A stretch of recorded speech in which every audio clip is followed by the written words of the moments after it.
Hvaljen Isus i Marija. Loué soit Jésus et Marie, paix et bien à vous. Saint François et la parole, c'est notre thème. Quand nous disons parole, nous pensons à la parole de Dieu, à la parole de l'Écriture, à l'Évangile que nous lisons, écoutons. Mais dans la compréhension chrétienne, la parole de Dieu n'est pas seulement un texte écrit. La parole de Dieu, dans sa plénitude, est une personne, Jésus-Christ, la parole incarnée.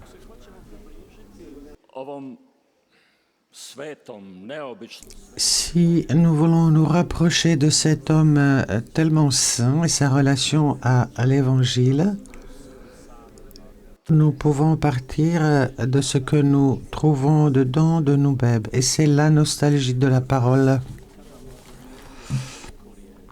Il n'y a jamais eu autant de mots autour de nous. Chaque jour, nous écoutons des nouvelles, des commentaires, des publicités, des conseils, les opinions des autres. Nous lisons des messages, nous en écrivons, nous les enregistrons, nous les transférons. Nous pouvons enregistrer la voix de quelqu'un et l'écouter à nouveau, notre propre voix. Nous pouvons trouver presque n'importe quelle information en quelques secondes. Nous sommes immergés dans un océan de mots. Et pourtant, malgré tant de mots, nous restons souvent sur notre faim de la parole vraie. Nous n'avons pas seulement besoin d'une information de plus, nous avons besoin d'une parole qui atteigne le cœur. Une parole dans laquelle nous nous reconnaîtrons, une parole qui nous aidera à traverser un moment difficile, une parole qui nous libérera de la peur, nous rendra l'espérance ou nous invitera à faire le bien. Nous ne sommes pas formés seulement par nos décisions principales, mais les images que nous voyons, les relations que nous vivons, les attentes des autres, les voies auxquelles nous permettons de déterminer ce qui a de la valeur. Si chaque jour nous n'écoutons que des paroles de peur, de comparaison, de compétition, de réussite, elles s'installeront lentement en nous. Si nous entendons sans cesse que nous n'avons de valeur que lorsque nous gagnons, lorsque nous sommes beaux, reconnus ou utiles, nous commençons à nous regarder nous-mêmes et à regarder les autres de cette manière. Mais si nous rencontrons une parole qui parle de dignité, de miséricorde, de vérité, de fidélité, de pardon, elle nous façonnera, elle aussi. Et là, nous rencontrons Saint François et la question qui était la sienne, quelle est la vie que je veux vivre? Qu'est-ce qui peut vraiment me combler? Je veux appartenir à quoi? Et peut-être la plus grande question, quel homme voudrais-je être? Lorsque nous parlons de Saint François, nous imaginons facilement quelqu'un de pauvre, joyeux, proche de la nature, ami des pauvres, des artisans de paix. Mais François n'a pas commencé comme un saint accompli. Il a commencé comme un jeune homme qui cherchait sa place dans le monde. Il est né dans une riche famille de commerçants. Il aimait la compagnie, le chant, la fête, l'aventure, la nourriture. Il voulait être remarqué. Il rêvait de gloire chevaleresque, d'honneur, de grands exploits. Il se demandait, il n'y a rien d'étrange dans ce désir. Aucun de nous ne veut que sa vie s'écoule en vain. Nous voulons tous que notre vie ait du sens. Mais à un moment donné, nous découvrons que ce n'est pas la même chose. Le désir d'une grande vie et ce que les autres considèrent comme grand. Nous ne voyons souvent cette différence, pas cette différence tant que nos projets réussissent. Nous commençons à l'apercevoir lorsque surviennent l'échec, la maladie, la déception, la perte. François aussi a connu les malheurs de la guerre. Il a été emprisonné, malade, il a senti l'incertitude, il a vu que les projets humains peuvent tomber en ruine en un instant. Il a découvert que le succès extérieur ne signifie pas la paix intérieure.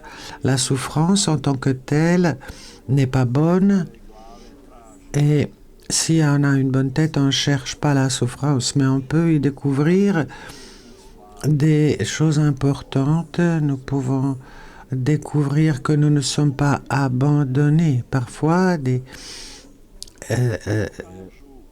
failles montrent la certitude qui s'effondre et la certitude qui demeure. Dans les failles, nous voyons la différence entre l'important et ce qui est sans importance, la différence réelle entre l'ami et ceux qui cherchent que je leur sois utile. Parfois, les fissures permettent de découvrir les questions que nous avons souvent évitées. Pour François, une telle fissure était la rencontre avec le lépreux. Dans la société de l'époque, les lépreux étaient rejetés, écartés de la communauté. Ils représentaient un danger. C'était des personnes dont les autres avaient peur. On avait besoin de tomber malade à son tour. François ressentait lui aussi du dégoût et de la peur. Mais à un moment donné, il cesse de fuir. Il s'approche de l'homme qu'il aurait évité auparavant, ou même pas remarqué. C'est là que quelque chose d'important se produit. François dira plus tard que ce qui lui était amer s'est transformé en douceur. Ce n'est pas la maladie du lépreux qui a changé, c'est le regard de François qui a changé. À l'instant où il l'a embrassé, il n'a pas vu seulement l'homme malade, l'homme qui porte une maladie, un poids. Il a vu l'homme. Et ce n'est pas une histoire sentimentale. Il ne suffit pas de dire que François, d'un seul coup, est devenu bon. Quelque chose de profond s'est passé en lui. Il a permis que l'autre le touche et le remette en question. C'est peut-être une bonne occasion de voir notre propre vie spirituelle et se poser la question: qu'est-ce que j'évite? Qui est-ce que j'évite? Peut-être pas quelqu'un d'inconnu que je rencontre à Medjugorje pendant le festival des jeunes. C'est peut-être quelqu'un de proche de ma famille avec qui je ne parle plus. Quelqu'un de mes collègues à la fac, à l'école, au travail. Quelqu'un qui pense autrement. Quelqu'un qui est vulnérable. Ça me fait penser à moi-même.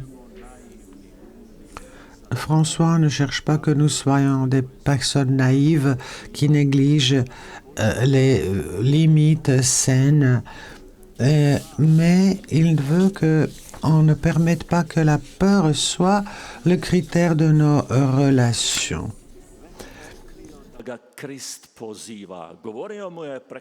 François, dans cette rencontre, a compris que le Christ l'appelait.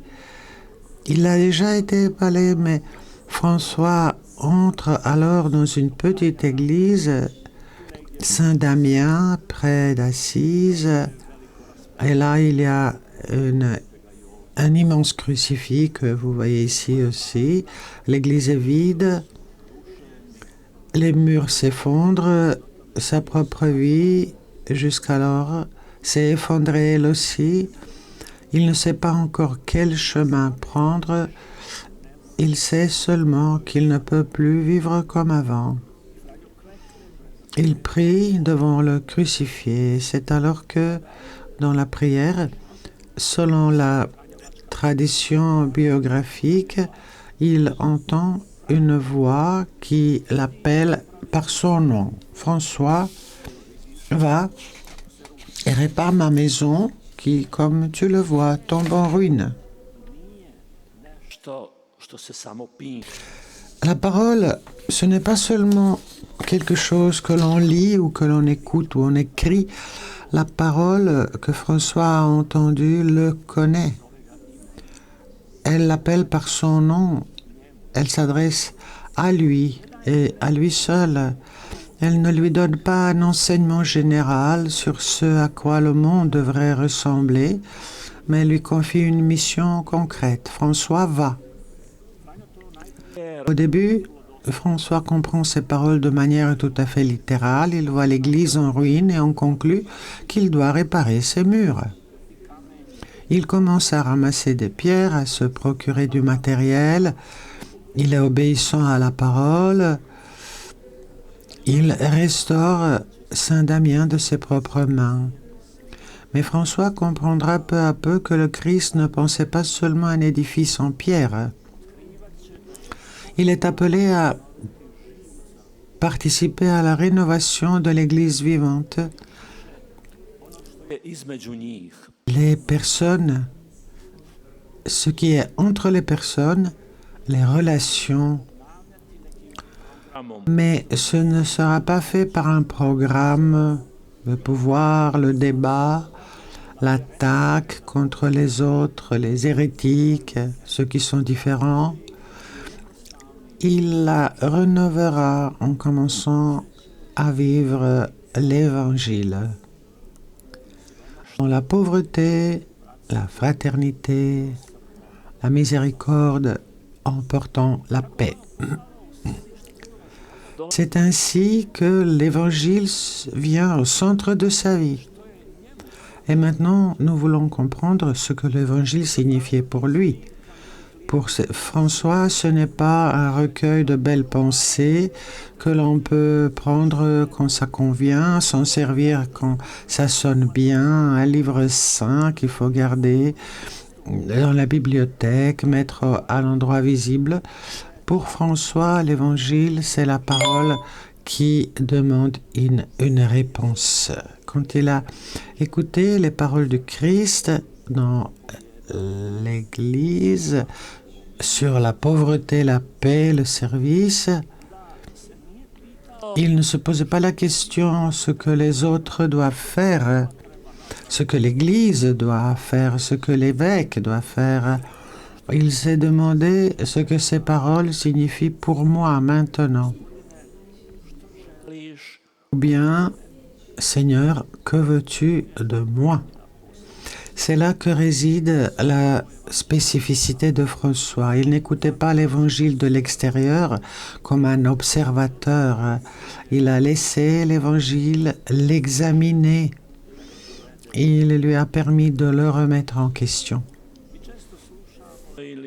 Nous lisons, écoutons souvent l'Évangile en pensant immédiatement à une autre personne. Ah, ce serait bien pour ma sœur, ce sera excellent pour mon collègue. Nous entendons parler de pardon et nous pensons à quelqu'un que devrait entendre faire cela. Nous entendons quelque chose sur l'humilité, nous savons à qui cela ferait du bien. François ne fait pas ça. Il demande d'abord, qu'est-ce que cette parole exige de moi? Cela ne signifie pas qu'il prend l'Évangile de manière superficielle ou naïve.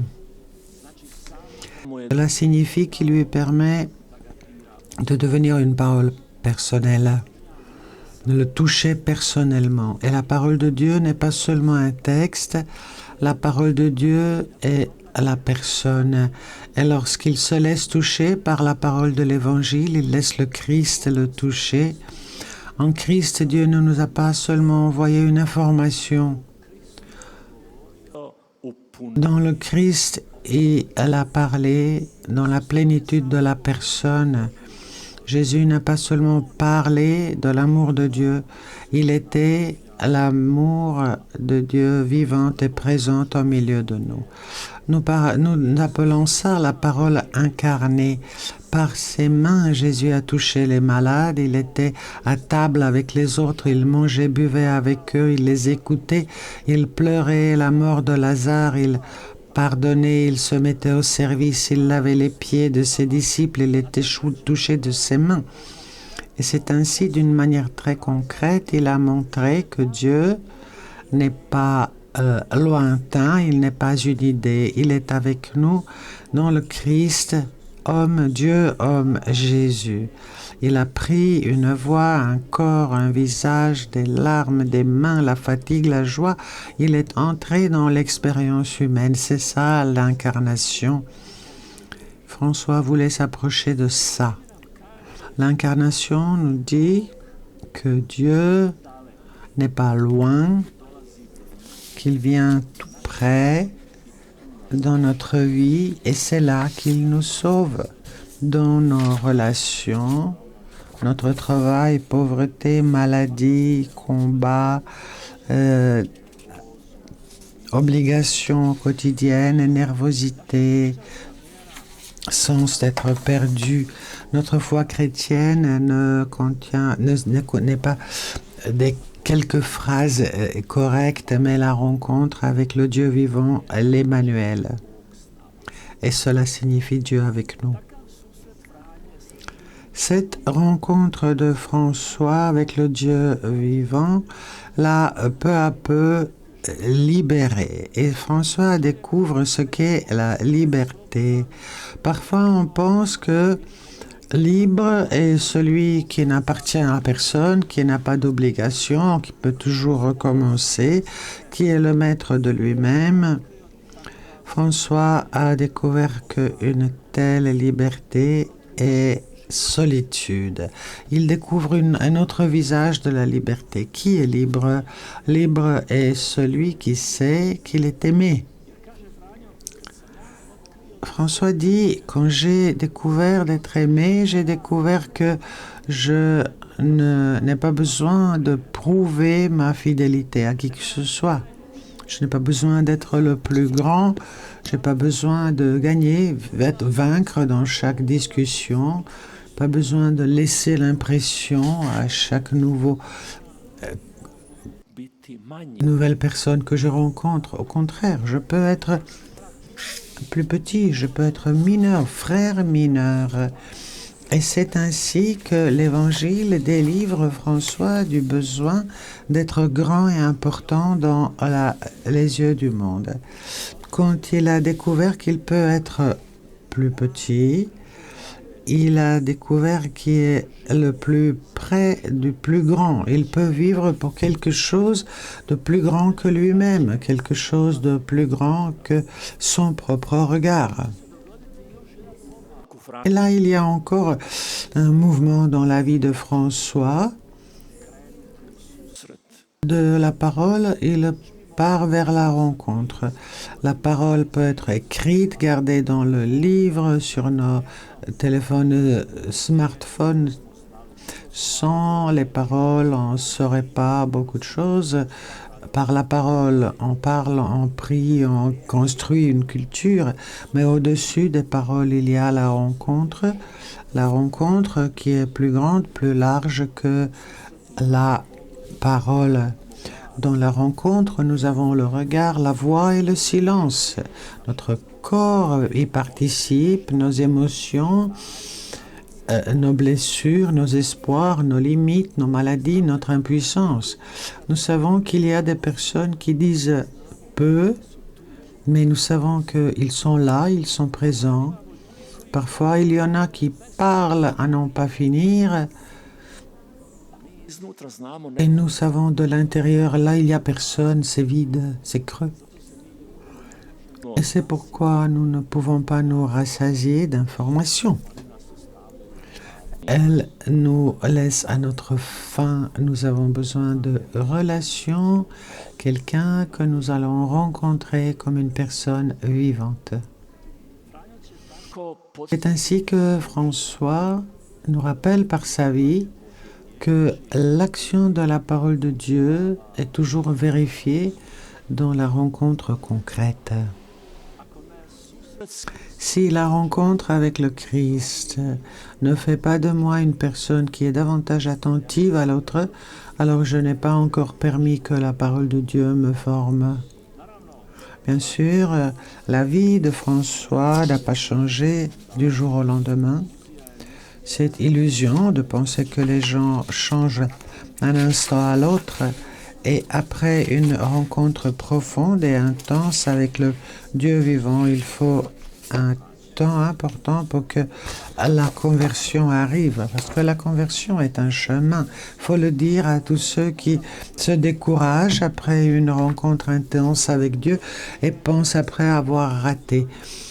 Être raté, nous prenons une bonne décision, nous voulons changer et très vite nous voyons que les vieilles habitudes sont encore vivantes, qu'elles ne me lâchent pas. François n'est pas devenu saint parce que du jour au lendemain, il a rejeté tout ce qui le garde actif. Non, il est devenu saint parce que dans son combat, il revenait toujours à la parole, à la prière. Il revenait toujours à la rencontre avec le Christ. Et puis, il a découvert ce que fait la parole de Dieu dans sa vie. Elle purifie ses désirs et ses dons, change sa relation aux choses importantes, l'argent, les honneurs, l'opinion des autres, l'enseigne à vivre une vie plus simple, plus libre, et il découvre de tout son cœur ce que signifie lorsque la parole de Dieu le rapproche de Dieu, du monde, de la création, des personnes, de lui-même. L'Évangile purifie ses sentiments, ses émotions, ne détruit pas sa personnalité. Il reste François avec son caractère, quelqu'un avec des émotions fortes, la joie, les chants, les amitiés, l'enthousiasme. La grâce n'a pas effacé ses dons, mais les a purifiés et orientés. Et alors il pouvait pleurer avec ceux qui souffrent, pouvait se réjouir avec ceux qui se réjouissaient et admiraient le monde créé. Par ses émotions, il ne fuyait pas le monde, il se rapprochait du monde. Et c'est ainsi qu'il a approfondi son expérience de vie. Mais la parole ne le lâchait pas. En 1223, François porte en lui l'expérience vivante de la Terre Sainte où il s'était rendu. Il est retourné en Italie et désire rapprocher Bethléem à tout le monde. Il ne lui suffit pas que l'Évangile dit que Dieu est né et devenu enfant à Bethléem. Il veut que nos yeux corporels, les yeux de notre corps, voient la pauvreté de Dieu. Dieu qui n'est pas protégé, qui naît comme un enfant. Et à Greccio, il prépare la crèche. La paille, l'âne, le bœuf, la paille, et les gens se rassemblent, l'Eucharistie est célébrée. François n'organise pas un beau spectacle, il ne veut pas susciter une sensation de chaleur, il veut que les gens voient comment est Dieu, comment il est. Il vient petit, sans protection, il ne s'impose pas par la force, il se remet entre les mains de nous les hommes. C'est ça la théologie, François, qui est visuelle. À Greccio, François n'explique pas l'incarnation, il la donne à voir. Le mystère n'est pas une idée, il prend la forme d'un paysage, de la paille, du froid, d'un corps, d'une proximité humaine. La parole de Dieu devient visible. C'est très important pour nous aussi. Le christianisme ne peut rester limité à des paroles correctes. Les gens qui n'ont pas rencontré le Dieu vivant doivent pouvoir voir quelque chose chez les chrétiens. Ils doivent voir dans nos relations à quoi ressemble le pardon, voir dans nos relations à quoi ressemble l'accueil, voir dans notre façon de vivre à quoi ressemble la liberté par rapport au besoin constant de faire ses preuves.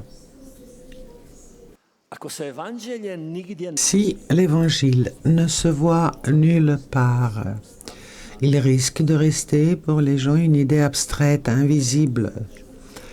À Greccio, François veut montrer l'évangile. Mais ce n'est pas la fin. De Bethléem, le chemin mène au calvaire. Le même corps qui a été couché dans la mangeoire sera exposé brutalement par des coups sur la croix. Dieu n'a pas seulement pris notre corps, il en a accepté la vulnérabilité, la douleur, la mortalité. François a contemplé profondément la passion de Christ. Il n'y cherchait rien de sombre, les forces du mal qui le détruisaient. Il ne célébrait pas la souffrance. Dans le crucifié, il a reconnu l'amour qui se donne jusqu'au bout. La tradition franciscaine longue nous transmet les paroles de François, je pleure parce que l'amour n'est pas aimé. C'est le passage de Bethléem au calvaire, de Dieu qui se donne comme un enfant, au Dieu qui se donne sur la croix.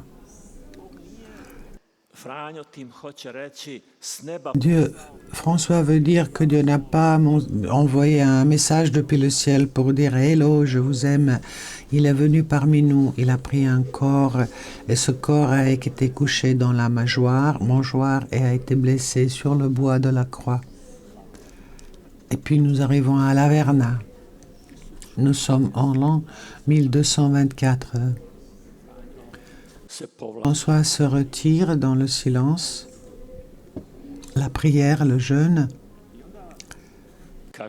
Selon les premières biographies franciscaines, à un moment donné, il voit la figure du crucifié sous la forme d'un séraphin. Cette expérience le remplit à la fois de joie en raison de la proximité du Christ et de douleur en raison de sa passion. Après la vision, François porte sur ses mains, ses pieds, son côté, les plaies semblables à celles du Christ.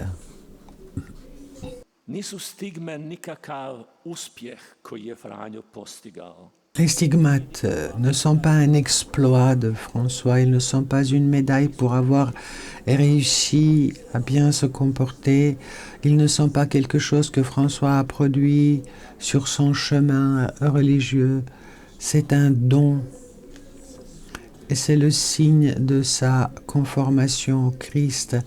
Le Christ l'a rendu semblable à lui-même. François a donc d'abord entendu la parole, puis, à Greccio, il l'a rendue visible. Et à la Verna, cette parole s'inscrit dans son corps. Nous pourrions dire le corps de François devient le dernier manuscrit de l'évangile qu'il a vécu.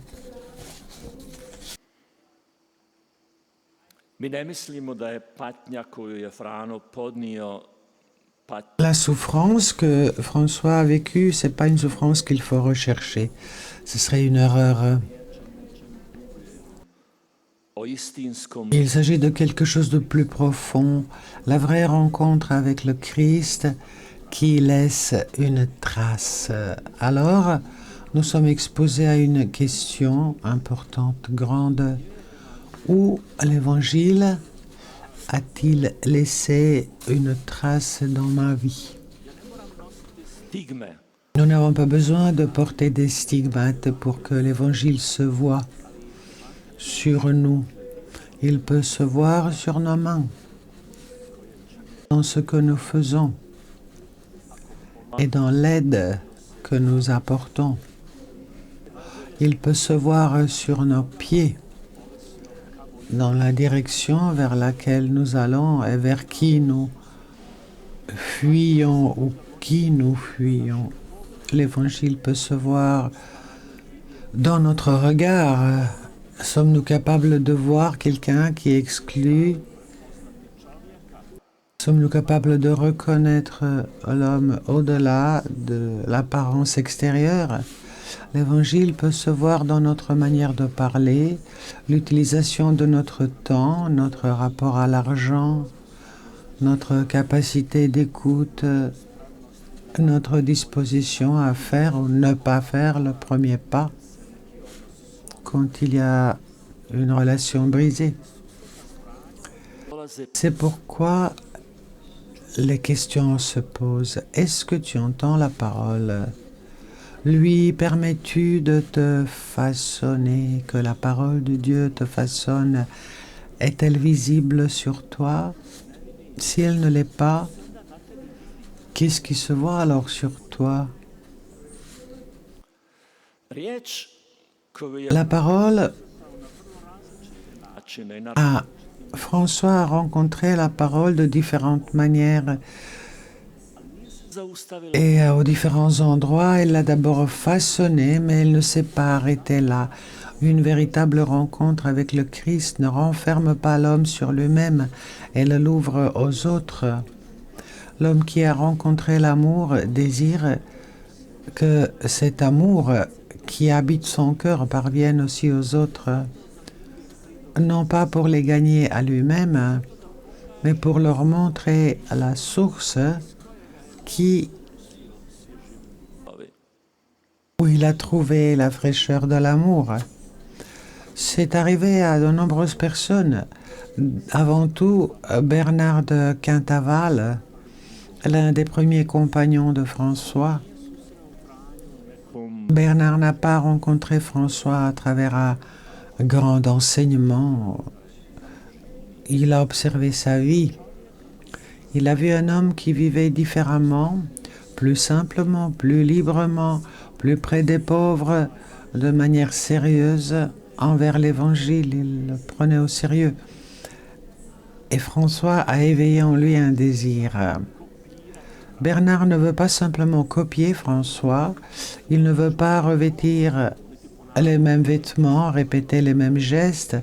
Il veut découvrir ce qui a donné à François une telle liberté.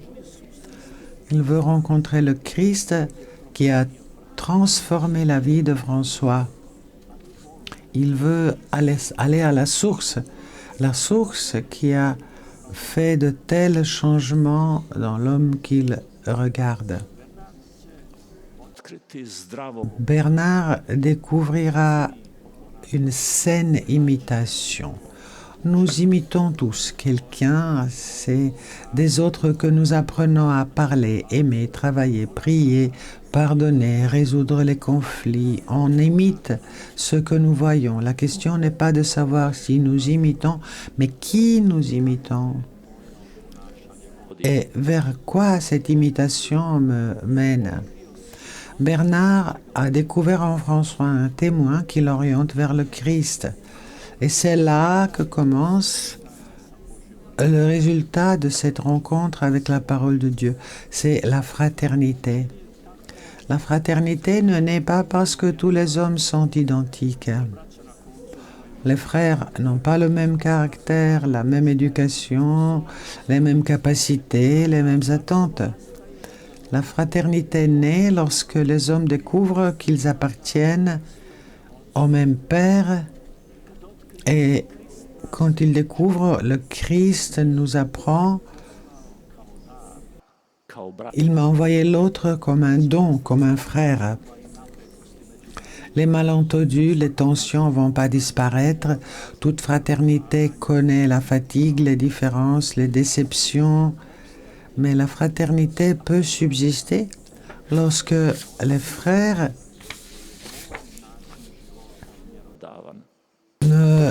veulent pas que leurs critères sont les seuls justes. Lorsqu'ils sont prêts à pardonner, lorsque nous sommes toujours prêts à revenir à la parole qui nous dit que le Père est le même et nous sommes donnés les uns aux autres. François ne voulait pas créer une communauté de gens parfaits.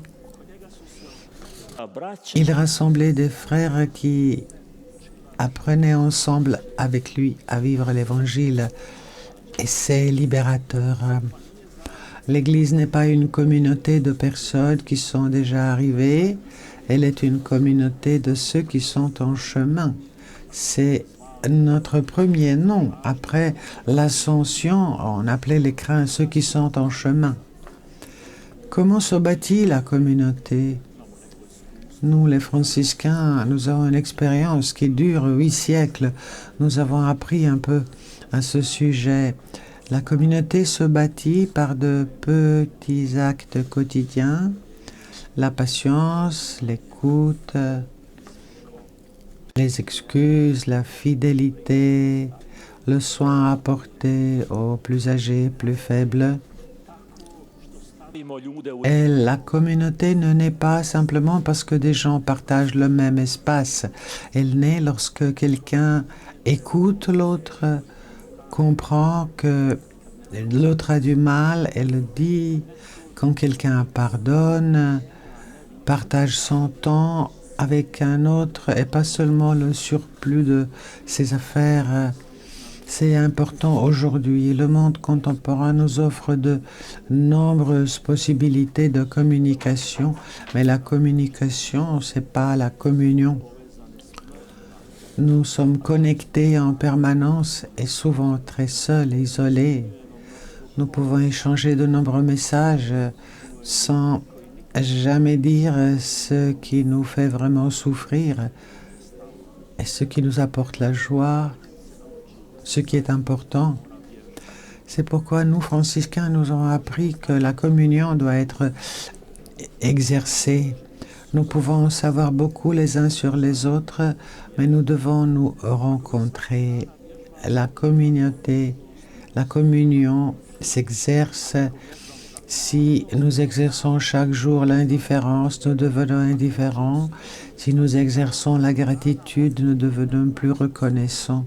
Si nous apprenons à écouter, nous grandissons dans la capacité de l'écoute, de la rencontre.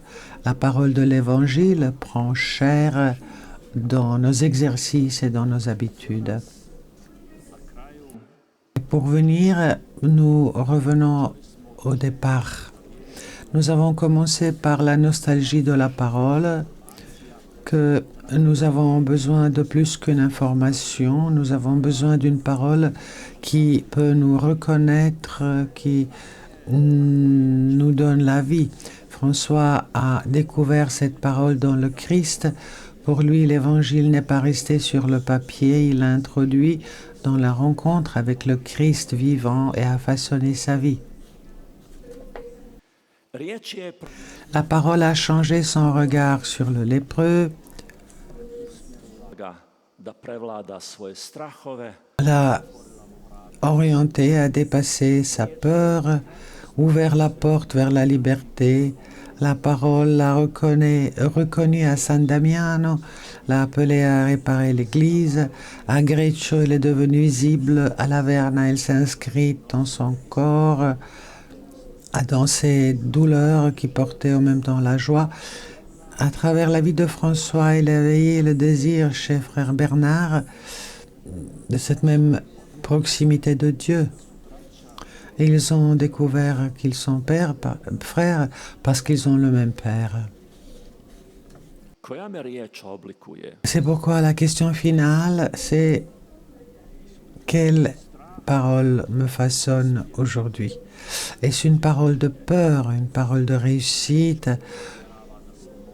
l'opinion des autres, que je dois faire tout seul, qui me dit que je n'ai de valeur que si je suis meilleur que les autres?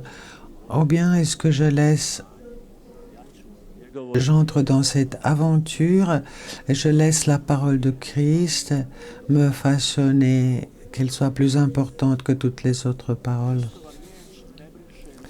La parole du Christ n'efface pas notre personnalité, elle ne fait pas de nous de copies des autres, elle ne fait pas des franciscains des copies de François, elle nous libère pour devenir ce à quoi Dieu nous a créés, des personnes qui savent écouter, des personnes capables de rencontrer l'autre, des personnes qui ne détournent pas le regard de l'autre, surtout celui qui est blessé, des personnes qui savent bâtir la fraternité.